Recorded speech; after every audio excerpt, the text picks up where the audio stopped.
Well, thanks for joining us for our Tuesday update for March the 31st. And thanks to everyone who joined with us on Sunday through our YouTube channel. I think the staff have done an amazing job of putting the service together. We've had great comments and encouragement and response to that. And keep tuning in, keep responding, keep sending us some feedback. It's just a great sense of solidarity as we know that as we're sitting in our living room, you're sitting in yours or your office or wherever you are, and we are actually worshiping together. So thanks so much for that.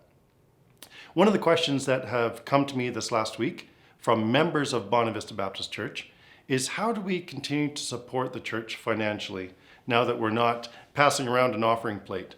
Our finance team has set up e-transfers as the preferred way to do that. And we'll put an email at the bottom of the screen. You can check that out.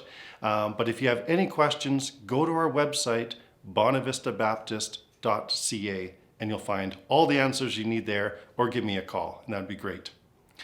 Well, we've got some exciting things coming up this week as we continue to adapt and as we continue to respond to the changes in ministry. The mission of the church continues to go forward, and we're excited about what God is calling us to do.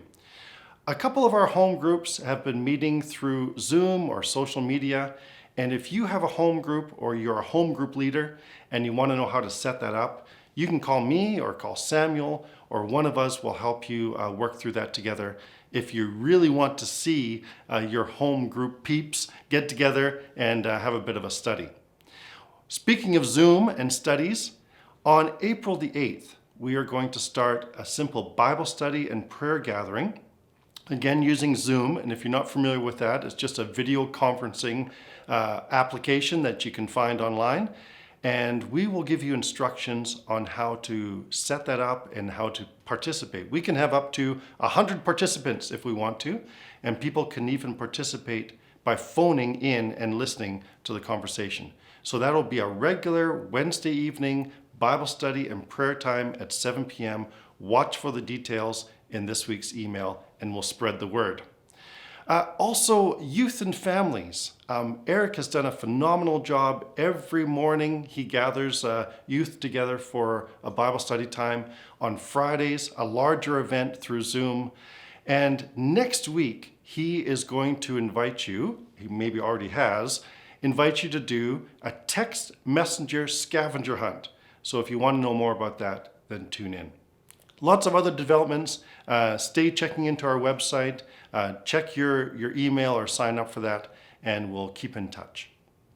Well, this last week I was scrolling through Facebook, and I came across a headline in an online magazine.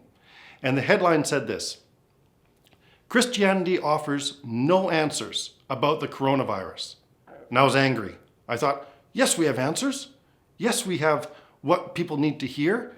And of course, I clicked on it right away because that's what they wanted me to do.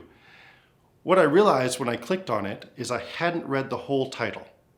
The whole title said this: Christianity offers no answers about the coronavirus. It's not supposed to. Now I was interested. What do they mean by that? Well, I think, and the article explains this, we have to be very careful not to attempt to assign blame for this virus to a particular group of people or a particular sin in society. We always have to be careful about casting judgment from our place of safety when it comes to those kind of things. I think we also have to be very careful not to jump to conclusions about maybe end times prophecy or those kind of things and apply it right to this virus right now.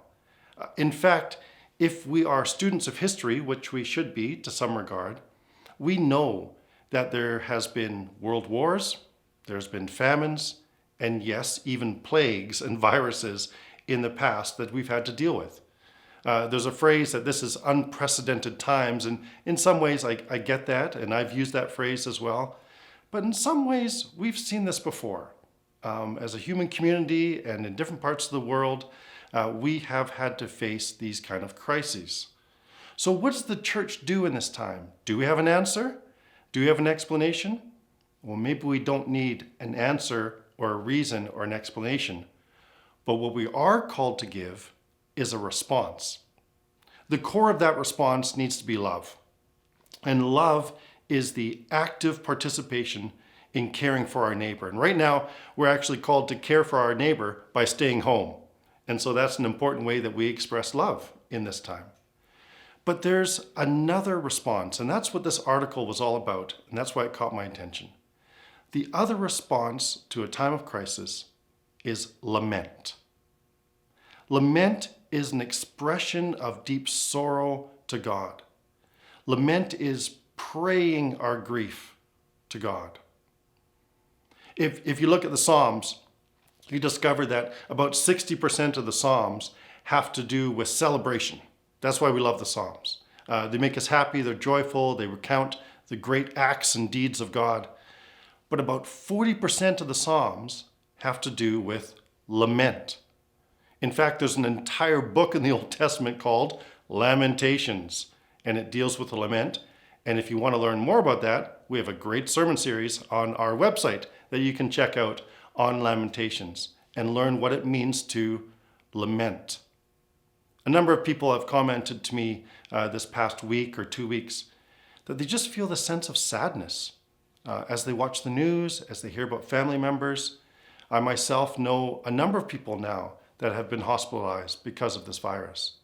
And so we carry that burden, we carry that sorrow, and that's an appropriate response to the circumstances that we face. People have lost jobs and no longer have financial security. People have lost school and career development opportunities. People have lost social interaction and feel very lonely and isolated. And people have lost their health, and even we've had many, many deaths.